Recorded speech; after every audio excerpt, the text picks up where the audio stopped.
We now have perhaps the most esteemed guest we've ever had on TYT interviews.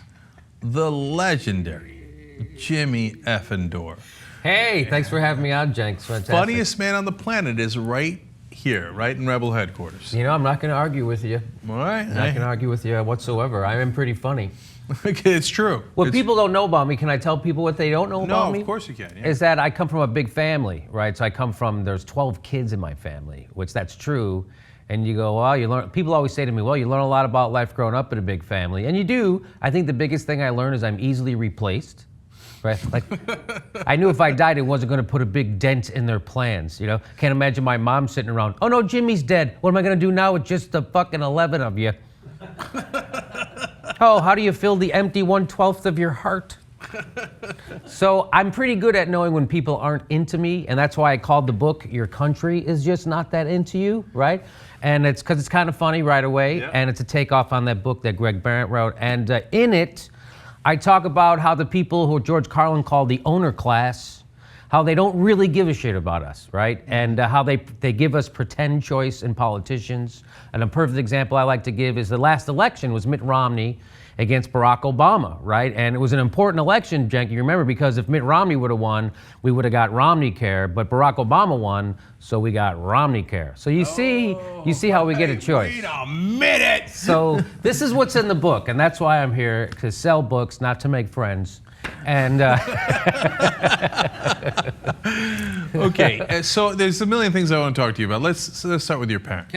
Can I just read from the book for a second? Because ask about my parents. Go ahead. Okay, so Because Rupert Murdoch. Okay, right. Yeah, He recently just made a bid to buy Time Warner, right? Which is his last main competitor, right? Because he already owns a lot. There's 5 guys who own all the media, and I know that because I had it explained to me when I was on mushrooms, and I can understand it. So Rupert Murdoch, he owns, you ready what he owns? He owns the Wall Street Journal, News Corp, 20th Century Fox, DirecTV, Sky TV, Fox News, the New York Post, the Chicago Sun-Times, the Village Voice. How did that happen? The Village Voice he owns, the Boston Herald, London Sunday Times, most of the TV in Europe, Asia, and Australia, so you get the point, right? But if you didn't get the point, I could list TV Guide, The Sun, 5 more British national papers, most of England's satellite TV. Oh, and yeah, he bought the Dow Jones, which I didn't even know you could fucking do that. I'm not sure I knew that. I just picture him sitting in his office on his dolphin skin chair, stroking a Persian cat with a diamond studded collar. And then he pushes a button that burns a barrel of oil just for kicks. That's how I envision. And people go, well, how does it affect me if Rupert Murdoch owns all this media? And I'll say, well, let's say your country wanted to invade another country that had a lot of oil. Well, they couldn't just say that, so they had to concoct a story. We got to get somebody to sell the story. Bingo, how about the guy who owns most of the media in the United States, England, and Australia? Coincidence, those are the 3 countries that invaded Iraq with us, son of a bitch. So now you're sitting at home with no health care, your house is underwater, and your kid's at a shitty school because we're firing teachers, and your government says they don't have any money to help you because $3 trillion is sitting in a hole in Iraq, which Rupert Murdoch helped start, and that's how it affects you. Wow. But when it's both funny, but at the same time, it's kind of maddening because if you lost... That's quite a list of things he owns, am I right? No, and Murdoch absolutely wanted the war. There's no question about that. And he got it. Yeah, and he's on the record, he was a massively pro-Iraq war, and we got it, and Fox News, the whole... And there's the famous story that Fox News is waving the flag before the war, and then MSNBC panics, and they start waving the flag, and they fired their top talk show host, Phil Donahue. Right, because they said... He had the best ratings at the time, but they fired him because he had bad ratings. That's what they said. That's what they said. Yeah. But in reality, then we found an internal memo, and they said, we can't have him on the network when we're about to go to war and we need to be waving the flag. Right. Okay? And they also got rid of Ashley Banfield and Jesse Ventura, all had contracts with MSNBC, all taken off the air. Okay? Because they were all critical of the Iraq war, and then all of a sudden, hey, you have just enough popularity to push into the war, right? And by the way, when we went into war, 69% of the country thought that Saddam Hussein was personally responsible for 9/11. 69% of the country. Well, I mean, if I thought that, I would have wanted to go into Iraq too. Me too. Right, but and whose job was it to make sure that we didn't think that? Would be the mainstream news media? Maybe, perhaps the news media, who was supposed to be a watchdog of the government and tell you what the facts are, what reality is. Right. Instead, they told you what their agenda is. That's exactly what happened. Right. Well, what I like, go ahead. And Murdoch sells it, and then they tell us, well, don't worry about it, but except now your son might be missing arms or legs or dead. Or he might be dead because, well, Murdoch thought it would be profitable to go to war. And Right. and it's not just Murdoch, it's also the assholes who were running MSNBC at the time. There's different management now. Well, it's right? defense contractors. See, this is what I say about the news media. They say it's liberal and everything. And well, I like to punch upward. So I like to always make fun of, say, like I think the number one newsman is Brian Williams. And Brian Williams was just on Jimmy Fallon's show the other night. And he said, I like to play the news right down the middle. And I was like, really? I didn't know there were two sides to the truth, Brian. What if if you're in England, there's 3 political parties. How do you play it down the middle over there? Son of a bitch, you got to get 2 middles. And then I don't know how you fold them into your side, then you make a paper airplane. How do you do that, Brian? You can't do that. So when he says he plays it down the middle, which is also bullshit, because that implies that he plays it, which he doesn't. Unless you think playing it is repeating talking points that are written down in a press release by anybody who can release one or call a press conference. That's Brian Williams' idea of playing it, because he just kind of tells you exactly what they told. Oh, the Republicans say this, the Democrats say that. What's the truth? I guess we'll never know. And as like you like to say, you couldn't report sports like that, right? You couldn't say, hey, the Cubs played the Pirates yesterday. Chicago said they won. Pittsburgh said they won. Who really won? I guess we'll never know. So that's what I don't like about the news, right? And they're bought and paid for. And the biggest news story of the last decade was the Iraq War. Brian Williams invited on military generals to tell us the straight dope about the Iraq War and what was really happening, right? Yep. Turns out those military generals were being paid by defense contractors. Brian Williams never let us know that. That's kind of important. When that story broke that those people were on the take from defense contractors, Brian Williams never addressed it on his news. So we got bullshitted about the biggest story of the decade by the number one news guy, and nobody has a problem. And by the way, NBC is a bank and they're a defense contractor because they're owned by General Electric. And my question to Brian Williams is, and which I ask in the book, how many checks during a war, how many checks do you take from a defense contractor before you stop calling yourself a journalist? So now that's an interesting case about Brian Williams, because I know him just a little bit from both of my time at MSNBC and through friends, okay? And I love that example because Brian Williams is actually a really decent guy.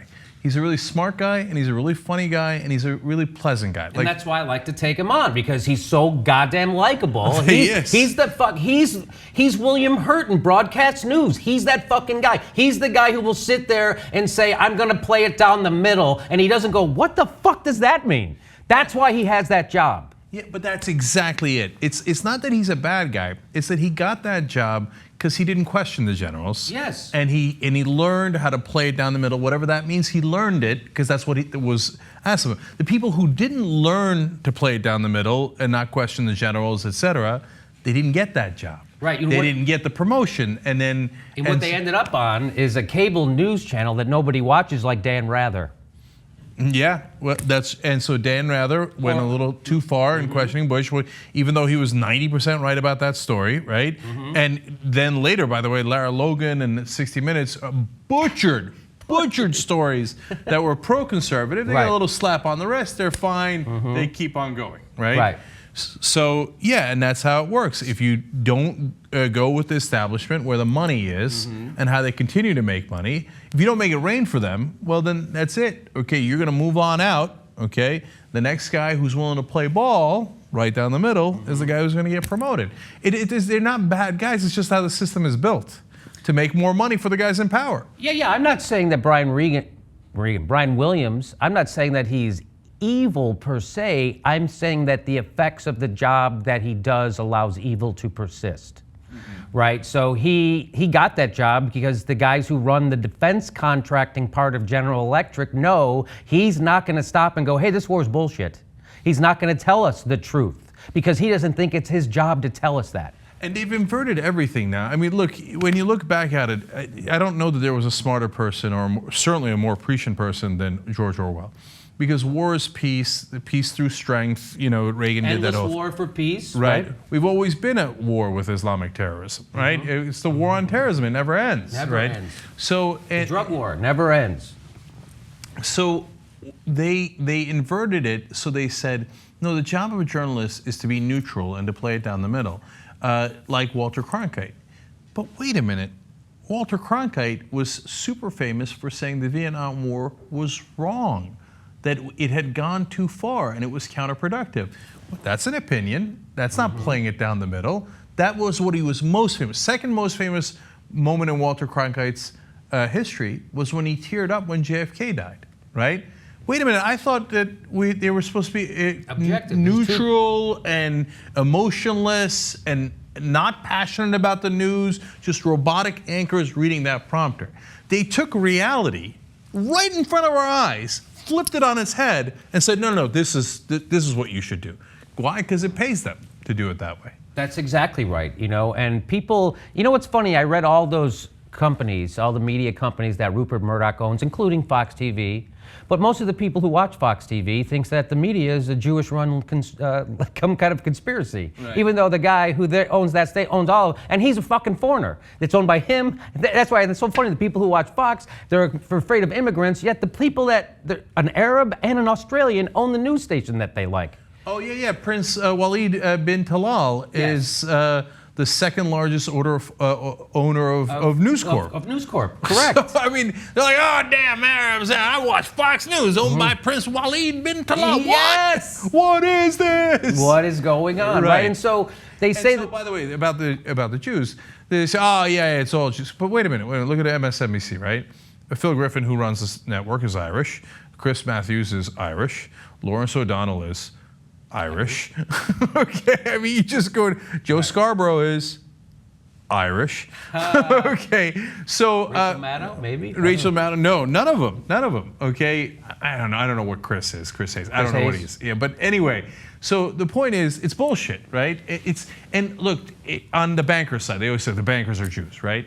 Brian Mahoney ran Bank of America. Irish. So I've actually deduced that it's your fucking people's fault. Okay, the Irish. Yeah. Okay. Anyway, and then Vikram Pundit ran Citigroup, right? And he's, of course, South Asian. So, no. What unites them is not a religious belief. It's not an ethnicity. It's not an ideology. It's money. Mm-hmm. So where is their bread buttered? So a congressman, it was off the record, so I don't want to name which one it was, but made a great point to me, Democratic congressman.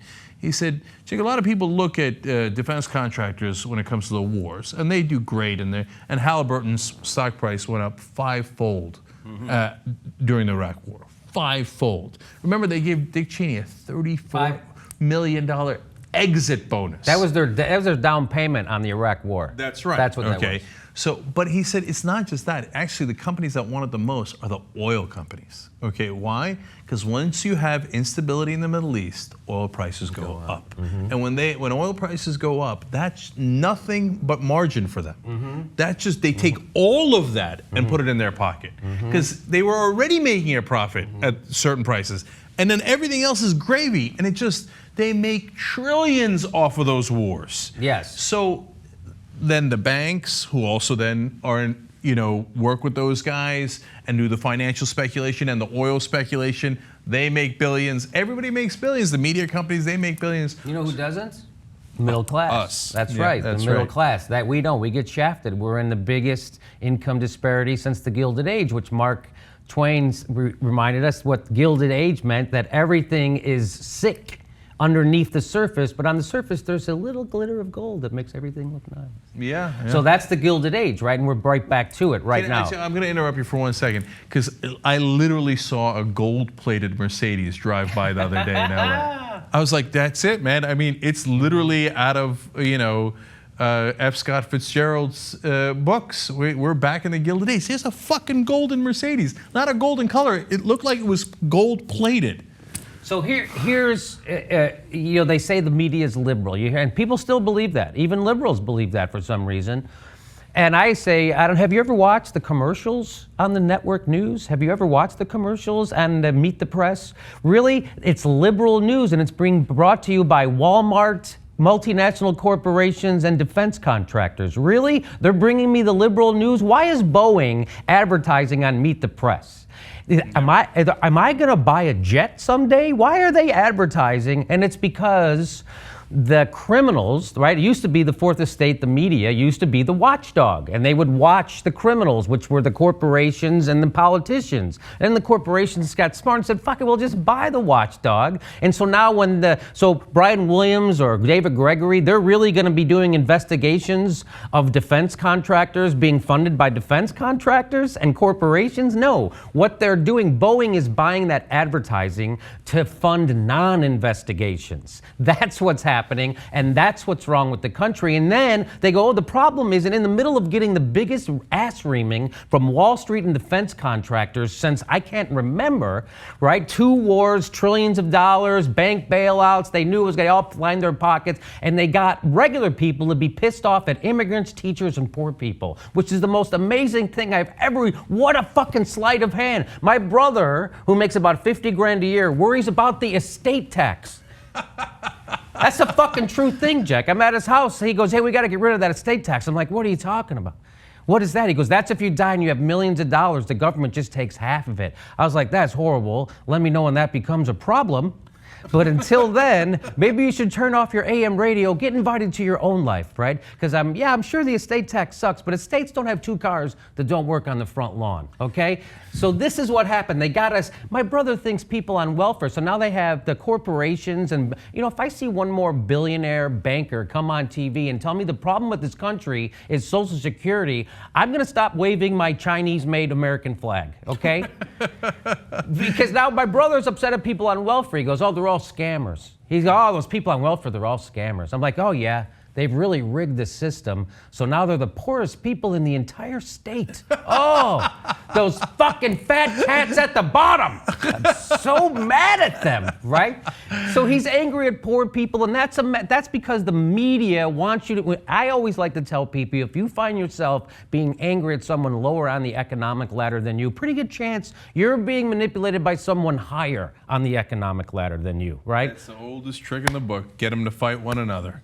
Gladiator fights. Right? Yes, exactly and right. Keep the people entertained. Hunger Games. Yes. Distracting us during the Armageddon, right? Yeah. And it's like that. We've also, there's the pie. The guy from the defense contractor takes half of it. The corporation takes the other half. And then there's like a little sliver. And they go, hey, that immigrant's trying to take your piece of pie.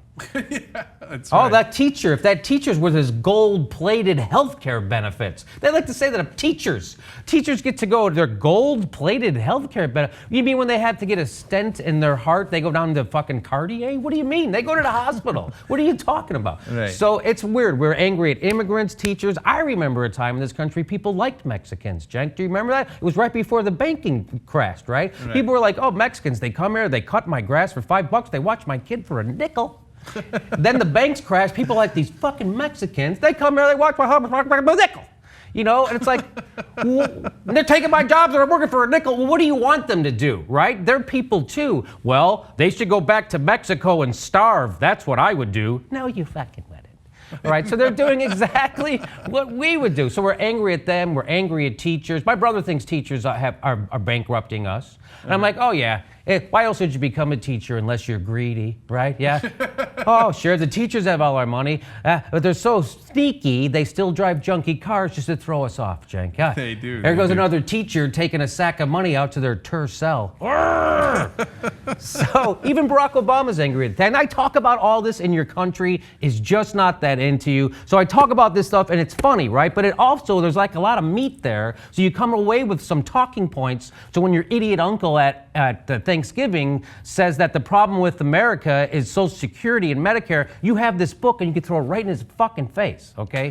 Yeah, break his nose with Jimmy's book. That's right. Even though it's a paperback, it's got a hard spine. You can just hit him. He'll appreciate that because that's the Republicans like violence. That's right. Steel spine. He's Putin. You're tougher than I thought you were, kid. Yeah. Way to break my nose. So this is what I talk about in the movie. And it's going to be a movie maybe. Maybe. That's what I talk about in the book. Okay, so I just wanted to come back in with David Gregory. So you made the point about Meet the Press. So Archer Daniels Midland, for many, many years, so for at least a decade, was the #1 sponsor of all 3 of the Sunday talk shows: Face the Nation, Meet the Press, and ABC's This Week. And none of them, the Archer Daniels Midland does not sell anything to customers. Nothing. So they'd give about $1 million a piece. So for Why? what? For Why? Why? So you don't talk about Archer Daniels Midland. And you're going to be shocked to find out, Jimmy, they didn't. They didn't do a single story about Archer Daniels Midland and farm subsidies and agricultural multinational corporations. And they're rigging the markets and being. And in fact, they even had to pay fines, didn't they? Get caught, but they didn't talk about it on the news. That's weird. They didn't. They didn't. Isn't that something? So David Gregory now has run Meet the Press into the ground. They're in the cellar now. They used to be #1. Now they're dead last. So I saw an article just a couple of days ago on the internet. CNN is now talking to David Gregory. They might want to steal him away from NBC. So now, why would you want to take a guy who went from #1 to #3 and just obliterated your ratings? Because David Gregory does not rock the boat. No. He plays it. You know where he plays it, Jimmy? Right down the middle. Okay, that's what David Gregory does. It's not about the ratings. It's about making more money for the parent corporation, et cetera, and it goes on. So, but I want to go back to your parents. Oh. You mentioned so you got 12 siblings. You got so do you hate all of them? So my dad was 11 siblings. You're 11 the 12. siblings, right? So no, you have to love your family, right? It builds character. Well, it's an issue when you say you have to love your family. I got some knuckleheads in my family. Yeah, I got some knuckleheads in my. My dad was So my grandpa was an alcoholic, right? And then my dad didn't drink at all, right? So that he was going to do one better, right? So he was what they call a dry drunk, right? So he still had all the anger and rage of an alcoholic, but we never got any of the fun drunk times. So I like to say my dad had 2 emotions: angry and not angry yet. That was my dad. So yes, That's actually a little scarier than not angry yet, because you know it's going to blow up at something. Yeah, you know it's coming. And as far as that, my family, so that kind of, so we papered over a lot of our problems as adult children of alcoholics to do, and so we're still here today. So are your parents still with us? Yeah, they're still alive. Yeah. So like they see you doing this stuff, they're like, fucking Jimmy. Or they're like, Jimmy, you're all right. And they give you a little... No, they couldn't be less impressed. They don't think anything. They came and saw me in Vegas. You know, I hear my mom, my parents came to see me in Las Vegas. And I do a show. It was at the MGM Grand. It was really... And so after the show, my mom goes, well, I'll say one thing. I sure am hungry. I thought my dad was tough. I Jesus. go, Mom, what did you think of the show? She goes, what did you think? I go, I think it went great. She goes, good, then let's eat. So my dad, same thing. Later at night, I go, Dad, what'd you think of the show? He goes, the language. You don't even use it right. I was like, what? You were a cop. I'm a fucking comedian in Las Vegas. Can't you give it up a little? You know? So maybe that's why I hate cops. Anyway. Man, the issues we have growing up. I never really got over that. That really, I thought I did, and then I started grinding my teeth in my sleep. So I guess I wasn't over it. Yeah. So that's growing up in a Mediterranean family. At least I had that, and it's Your dad, though, was very supportive of you, Yeah, right? it's a huge advantage because my mom is super Mediterranean. You know, you can whatever you think of Turkey, whether you think it's Mediterranean, Middle East. No, I know because I live it. Right? She sweats olive oil. Yeah. And so everything is like, oh, you are so good. Oh, you are really? the best. Give me a hug. You're the best, right? And like Wendy, who's Chinese, my wife, she's like, this is weird, right? Because she grew up in a Chinese family where compliments are not something that happens. Oh, really? That's just not heard of, right? Like, why okay. would we give you a compliment? That might stop you from working for a minute. Okay. So, and my dad was an interesting combination of like, I'd come home with a 98 on a test, and he'd be like, "Oh, that's okay. I mean, where'd the other 2 points go?" Right? So like, it was never good enough. But at the same time, you knew he loved you. So like, when I went to Wharton, he was happy. He's like, "Yes, business school." Then I went to Columbia Law School, which was his idea, right? And he's like, "Yes, now we're gonna get all those lawyers back. Yes, now I got one on my side, right?" And he's super pumped up. And I go, "Okay, Dad, I'm just gonna become a radio talk show host instead." He's like, "No, what is this?" But you know, despite the fact that he didn't understand it and it drove him kind of crazy, he's still like, "All right, we got to do what we got to do. Okay, what do you need?" Oh, really? Yeah. That was nice. So- You got lucky. No, yeah, and so it makes a big difference in somebody's life. So how about your siblings? Are there a couple of them that you? So I have some really funny brothers. You know, my brothers are pretty. My brother Tony, my brother Miles, very funny. We're probably the closest, right? Because humor kind of bonded us. You know, my 2 oldest brothers, humorless motherfuckers, man. I don't know why I find that so funny. You know why I find it funny? That's why we're having this conversation about family. It's because in my family, it is the most unacceptable thing in the world to say anything bad about any family member. Oh, okay. Like they're like, "Oh my, that's like fucking, you just killed somebody." Like they're like, "What the fuck," right? I can't believe that happened. But you just fucking lay into them. They've said a lot of shit to me. And I only got one sister. I got to make sure that we're on good terms. See, that's the thing, right? So that's the thing. My wife said that to me one time. She has one sister, and I couldn't get over. Like, I go, "You guys are polite to each other like you're strangers." You know, that's how that. Yeah. And she goes, "Well, I only have one sister, so I can't afford to mess it up." And I was like, "Oh, I never thought about that. Like, I could lose a few, no problem. You know, all of us."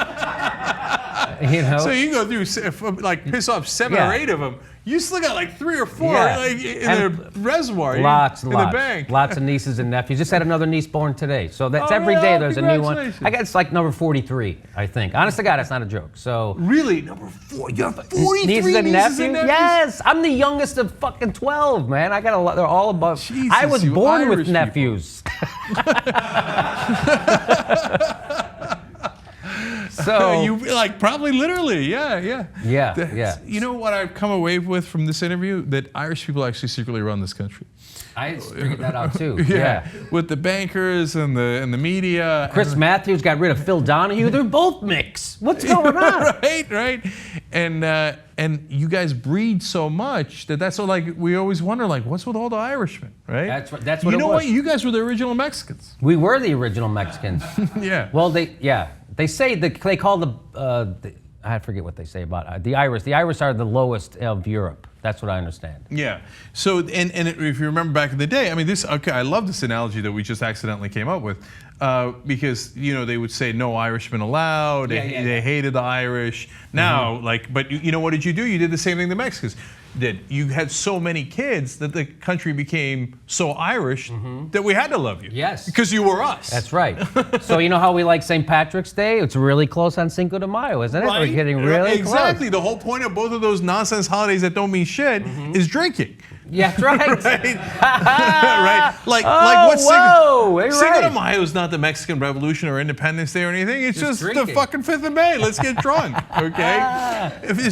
What the fuck is St. Patrick's Day? Who the fuck is St. Patrick? Did he leave the snake? Did he leave the snakes out of Ireland or something like that? No, nobody gives a shit. I know. I don't even know. Remember. Yeah, I know. They don't remember probably because they passed out drunk. Yeah, that's right. Yeah. It's, you know, but growing up Irish, you know, I got a lot of that good, sweet Irish food. Yeah, at least the Mexicans make decent food. Mom, there's something wrong with this. I can taste it. There's a little flavor. There's a little flavor. Are you sure? Maybe you want to put that back in that pot of boiling water. I always felt terrible for the Irish because of the Great Potato Famine. Because I don't like potatoes. And I thought, shit, that's the only thing you guys had to eat. And then when you ran out of that, you all starved. You think they'd be so fat it's eating carbs, right? That's right. But no.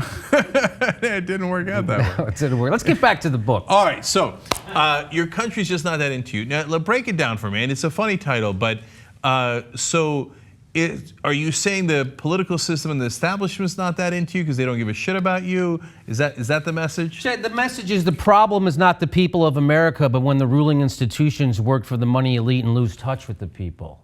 That's right, and that's on page 273. Why did I take that long to say that? I don't fucking know why I took that long, but that's where it ended up in the book on page 273. But that's the point. Yeah, and you know what's even weirder? It's like, you know, George Carlin used to call them the owner class, the people who own the country, and that he would say that they're not into you. You know, he would say that they don't give a shit about you, and they don't give a shit about you. They don't care if you have health care, if you don't have health care. They don't care if gas is $5 or if your house is underwater. They don't give a shit. Those people don't care. It's the owner class, right? And that's why I wrote the book. It's kind of a pushback to them. And anybody who actually points this stuff out, they try to marginalize right away. Or anybody who helps out the regular man, they try to marginalize. Edward Snowden, okay, for instance, right? And he's a hero, a patriot, risked his own freedom. He had a good life in Hawaii with a pretty girl. And what did he do? He traded it all in. He didn't sell those secrets for money. He didn't give it to terror. He gave it to journalists. Right? Which is what you're supposed to do because he cared about America. But the guys in the mainstream news media, if you listen to them, they'll tell you that Edward Snowden's just an anti-American creep with a narcissistic personality disorder. Yeah, this is from guys, grown men who sit in TV studios wearing makeup all fucking day, telling Edward Snowden he's a narcissist. So I've got a good bullshit detector, and I think it comes from growing up in a family with 12 people who are all adult children of alcoholics, right? So I'm very good at sniffing out the bullshit, and that's why I call it your country's just not that into you. And that's what comedians are supposed to do. They're supposed to, even more so than the press, they're supposed to call out the establishment, the powerful, and take a little jab at them, right? Yes. So what's your sense of comedy these days? Are we still doing that? I think the best of I would like to be more proud of comedy. I liked comic like George Carlin, Lewis Black, Bill Hicks, who died in '94. I would think there would be more people like me out there speaking, you know, not to pat myself on the back, but speaking truth to power or talking about things on stage. I go on stage and I talk about this, like, how did we get tricked into being angry at poor people? I go over to my brother's house. He saw a survey that said that about people on welfare. They own stuff. They did a survey to find out what welfare people, and he's pissed off about it. He goes, you know, Jimmy, you know that 50% of the people in America who say they're poor own a microwave? And I was like, they have the ability to they think they're poor and they have the ability to warm up a Hot Pocket? It doesn't seem right, man. They're probably laughing at us over a cup of noodles right now, Jen. This is a true story. He goes, you know that 40% of the people in America who say they're poor own a washer and dryer? And I was like, you know, Danny, often I'll walk over to my dryer in the morning and I'll go, you know, not bad.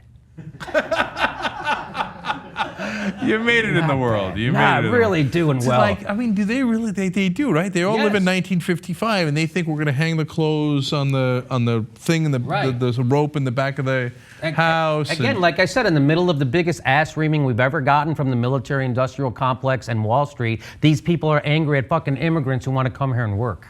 So, but you know the thing because is, they might take some of their tax dollars. Oh, you're going to leech off me and take my tax? They're going to get. I don't understand. Where is this world where immigrants come over with no money? That's another thing. My brother will say, you know what's wrong with our economy, Jimmy? Too many poor people bought houses they couldn't afford. That's what's wrong with our economy. Too many poor people bought houses they couldn't afford. And I say, yeah, that's what happened, Danny. That's what happened. A bunch of people with no money and no power somehow wrestled the economy away from Wall Street and General Electric and then crashed the motherfucker. If that's really what happened, I say we take all our poor people, put them on a big ship, send them to China, tell them to start buying houses, and that's where the joke ends because that's fucking ridiculous. So it's funny that they think that because in reality, of course, we know the Wall Street rate. That's the thing that I don't have. That I guess that maybe you need to make a ton of money. I hope you don't need it, but is what, like a narcissistic personality disorder? Shamelessness. Yes, shamelessness. Right. Like sometimes I see stories and I get it. Like this, so Goldman Sachs moves this aluminum around so that it costs an extra cent for everybody, and then they make billions. Okay, I get that. They think, what difference does it make? It's a cent. Okay, whatever, right? The HSBC moves around $6 billion, $9 billion for the drug cartels. Right. They launder drug money. They did. Now, but even that, they probably think, we smoke dope, we do cocaine in the back, who gives a shit? It's arms. But sometimes They know that you're going to lose your house, that it's going to ruin your life, right? Ruin your life. Yeah, and they know that it's not going to happen to just you, but to millions of people. And millions of people who work hard every day and will never be able to recover. Yeah, and they press the button anyway. Yeah. Yeah, like no problem. Yeah, And they're not. That's because I think they think that's you.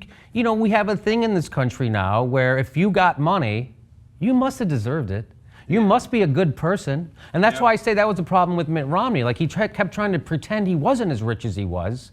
And Americans, it's the opposite. Americans love rich people, no matter how you make the money. People look up to Tony Soprano, for fuck's sake. Nobody gives a shit. If you got the money, we think that you must. Mitt Romney made the classic mistake when he gave a speech. He goes, you know, I just bought a 3-pack of shirts from Costco. I love them. Oh, really? You got a 3-pack of shirts from Costco, Mitt? Those will go perfect with your handmade Italian, every fucking thing else you own. Yeah. That's unbelievable. That's exactly what. He's such a fraud. They're all such frauds. His but wife, the whole thing is built on being fake. Yes. The media is fake. That's why people are sick of it. That's why people do better on YouTube now, because it's not fake as TV is. Exactly right. Like the politicians are fake. Like, dude, like you're bragging about going to Costco. A real person doesn't brag about going to Costco. Right, that's just what they do. That's where they get their shirts. But it's not like, hey, Bob, you'll never believe this. I bought some shirts at Costco. Get a load of me. Right? Like, that would never, that's not a conversation unless you're stinking rich and you're like, can you believe I went down to your fucking level? That's what he's saying. Yeah, to buy a shirt where you fucking look, peasants buy shirts. He really likes it. He really likes it. And then his wife did the same thing. She gave a speech at the convention where she said, you know, Mitt and I, when we were in college, we lived in a basement apartment with nothing to live on except our love for each other and Mitt's trust fund. We ate a lot of pasta and tuna fish. Luckily, Mitt owned controlling shares in Bumblebee and Ronzoni. There were days we didn't know where our next Cadillac was coming from. I mean, they did the They did that, and that's in the book. thing. It's in the book. Your country is just not that into you. I'm here to sell books, not to make fucking friends. Okay. And those guys, they were put up Obama and Romney, and now who do we have now? We have Hillary Clinton. And what does Hillary Clinton say? Same thing. When we came out of the White House, we were broke. Come on, woman. Come on. You know that you were going to make tens of millions, hundreds of millions. She said this. She goes, we were having a hard time paying the mortgage on our houses. Well, you got me there, Hillary. Yeah. Man, I should have teared during that It must interview. be. I bet you have to turn off the heater in your second pool. And you remember when John McCain was running against He couldn't remember how many houses he owned. That's literally couldn't remember. They're like, but you got to know, don't you? That he's like, Cenk, you know what I say? I smoke a lot of pot. And I'm pretty sure I could smoke a pound of the Chronic. You ask me how many houses I own, I think I would know. I'd be like, I own half a house. And if I forget to clear my browser history, I'll own 0 houses. All right, Jimmy Dore, your country's just not that into you. Everybody go nuts. Watch it. Watch it. See, now you got me thinking it's a movie, okay? Read it. It will be a movie one day, but you'll say you read the book first and the book was better, okay? That's right. There's an Amazon link probably down below. Yes. Okay, go ahead and buy that through us. Jimmy Dore, your country's just not that into you. And can I say one more thing before we leave, Cenk? Because we're talking about corporations and the bullshit that they tell us about. Because right now, Americans, their pay is not going up. We're all stagnant, except corporations are making record profits, right? Isn't that interesting? But it's not trickling down. Oh, that's weird. And the corporations aren't, even though they have $5 trillion in their coffers, they aren't investing it back into our economy. And they say it's because they don't have confidence in the economy. And I say if $5 trillion doesn't give you confidence, I'd try fucking dance lessons, okay? And that's what I end there, okay? Multinational corporations, man, we built these machines and now they do not serve us, we serve them. Yes. And you know, you talk about Wall Street bankers and they talk about how can they screw someone over knowing they're going to make millions. Fran Lebowitz, she's the writer. She said something really smart. She goes, I love how Wall Street bankers put the word earned in front of 500 billion. She goes, nobody earns $500 million. You steal $500 million. That's really funny. Yeah. And there's the great book, Best Way to Rob a Bank is to Own a Bank. and that's by the guy who cleaned up the last SNL crisis, William K. Black. That's why he was not invited to this cleanup. Oh, really? Yeah. Oh, okay. It's crazy. All right. Anyway, everybody check out the book. Jimmy, Thanks, you're buddy. the best, man. I appreciate it. Thank you, man.